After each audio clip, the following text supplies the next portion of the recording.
안녕하세요. 공부하는 엄마입니다. 저는 2026년 제14회 행정사 1차 시험에 응시했어요. 통역사로 수년간 일하면서 난임전문병원에서 시술을 받는 외국인 부부의 요청으로, 법원에서 이혼 확인을 받은 외국인 여성의 요청으로 번역 확인 증명서를 발급해주고 공증을 해주는 사람을 대신 찾아주다가 외국어 번역 행정사를 접하게 됐어요. 재미있겠다, 나도 할 수 있지 않을까? 라고 막연히 생각만 하다가 올해 드디어 결심을 하고 시험을 준비하게 됐습니다.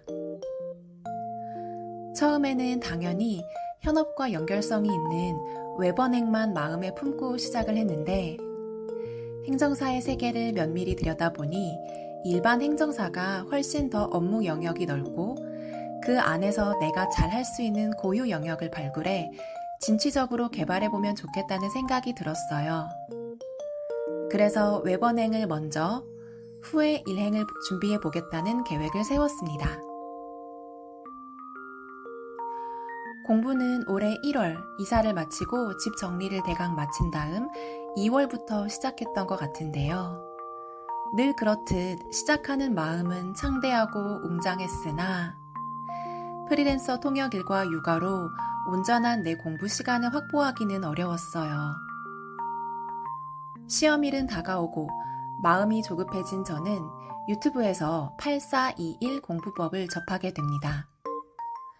전 범위를 8일, 4일, 2일, 1일로 줄여가며 기출문제를 반복 회독하는 공부법인데요.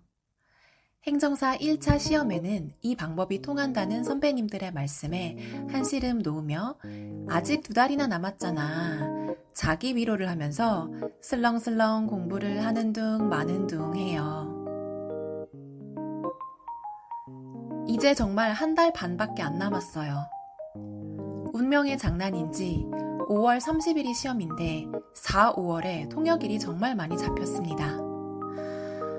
그래, 붙을지 안 붙을지도 모르는 시험을 위해 현업을 포기할 순 없지 않느냐. 자기 합리화를 하면서 무슨 배짱인지 일을 줄이지도 않습니다. 올해는 경험만 해보고 내년에 제대로 하면 되지 라고 말은 하지만 그래도 내 돈 내고 치르는 시험인 만큼 남은 시간만큼은 스스로에게 떳떳한 공부를 해보기로 합니다. 시간이 얼마 남지 않은 만큼 기출문제 회독만이 유일한 탈출구였습니다. 첫 번째 과목인 민법은 그래도 우리 삶과 밀접한 관련이 있고 재미도 있었어요. 기간 계산은 이렇게 하는구나. 그래, 부재자의 재산 관리는 이렇게 한댔지. 하나씩 알아가는 재미가 있었던 반면에 행정법은 처음에는 좀 어안이 벙벙했어요. 항고 소송이랑 당사자 소송의 차이가 뭔지, 난 땅도 없는데 토지 수용? 거기에 재결이라는 건 또 뭔지. 기출문제만으로는 비어있는 개념을 메우기에는 역부족이라 인터넷 찾아가며 배경 지식을 채워 넣고자 했어요. 마지막 과목인 행정학은 진짜 별세계에서 연구하는 학문 같더라고요. 과거에 활동했던 외국 학자들이 막 나오는데 그들이 주창했던 개념이 뭔지 제가 알 게 뭔가요? 정말 안 알고 싶었지만 울며 겨자 먹기로 조금 보다가 도저히 행정학까지는 다 볼 시간이 없어서 꼼수를 쓰기로 합니다.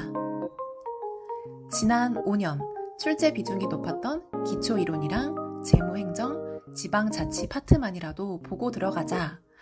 민법, 행정법에서 최대한 점수를 많이 받고 행정학은 딱 40점만 맞아서 꽈락만 면하자는 것이 제 목표이자 희망사항이 돼버렸어요.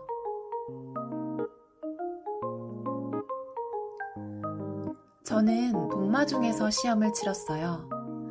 나이가 지긋한 분들이 꽤 눈에 띄었는데 절로 존경심이 들었습니다. OMR 카드 정말 오랜만에 만져봐요. 대망의 시험지를 받았는데 1교시 민법, 2교시 행정법을 짧은 기간 동안 머리에 우겨 넣었던 것들 최대한 끄집어내서 신중하게 풀어나갔어요.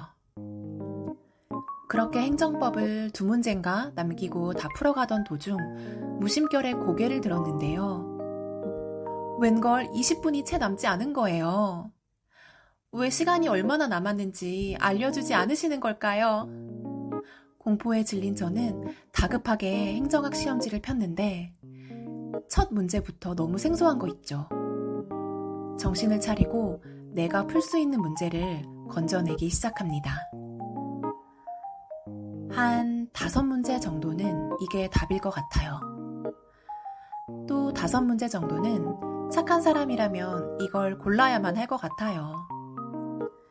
나머지 15문제는 정말 아예 꿈에도 모르겠어요. 그렇게 허겁지겁 마킹을 하는데 마지막 답안을 사인펜으로 칠하는 순간 종이 울립니다.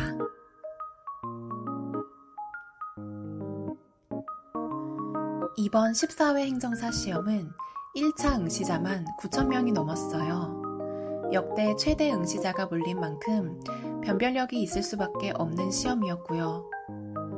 시험이 끝나고 궁금한 마음에 네이버 행정사 카페를 가입해서 둘러보니 하나같이 어려웠다는 평이 많았습니다. 가다반은 비교적 빠르게 올라왔어요. 행정학 때문에 아니야, 내년 당첨이야 싶다가도 혹시 몰라 잘 찍었을지도 하면서 오락가락했어요. 그렇게 채점을 해나가는데 민법 80점 선방했어요. 행정법 74점 나쁘지 않아요. 이쯤 되니 조금 간절해져요. 제발 과락만 면하게 해주세요. 정말 착하게 살게요. 대망의 행정학 40점을 확보하려면 25문제 중에 더도 말고 덜도 말고 딱 10문제만 맞히면 돼요. 결과는 어땠을까요? 우수수 쏟아지는 빗줄기 속에 생명수처럼 솟아나는 기적의 동그라미가 하나, 둘, 셋, 10개! 대박! 저 면과락한 거죠?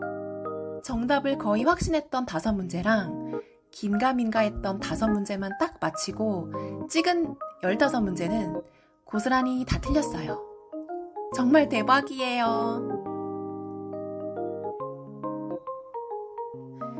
1차 시험을 앞두고 2달, 일 다니느라 공부하느라 바빴던 엄마를 기다려주고 응원해준 우리 어린이에게 이 영광을 돌리고 싶어요. 나를 좀 더 쥐어짜내게 하고 나를 좀 더 끈질기게 하는 힘의 원동력은 전부 우리 어린이예요. 행정사 시험은 사실 2차가 본 게임이죠. 객관식이 아닌 서술형. 개념을 제대로 숙지하고 암기하는 작업이 필수인 만큼 아직 아무 베이스도 없는 상태에서 올해 동차는 솔직히 엄두가 안 나요. 그래도 내년은 넘기지 않으려고 합니다. 혹시 행정사 시험에 관심 있는 분이 계시다면 저처럼은 공부하지 말라고 꼭 전해주고 싶어요. 물론 1차에 최대한 힘을 덜 들이고 효율적으로 커트라인만 넘기자는 전략이 누군가에게는 유효할 수도 있겠지만 저한테는 다소 불편한 공부법이었어요. 저는 그냥 시간이 오래 걸리더라도 정석대로 기본 개념부터 문풀까지 차근차근 채워나가는 성향의 공부가 더 맞는 것 같아요. 이번에 제 운이 다한 것으로 알고 2차 공부는 운에 맡기지 않고 최선을 다해보려고 합니다. 살면서 앞뒤 안 가리고 절박하게 공부해본 적이 있었을까요? 단언컨대 저는 없었던 것 같아요. 그 경험을 나이 40에 한번 해보려고 합니다. 응원해주세요.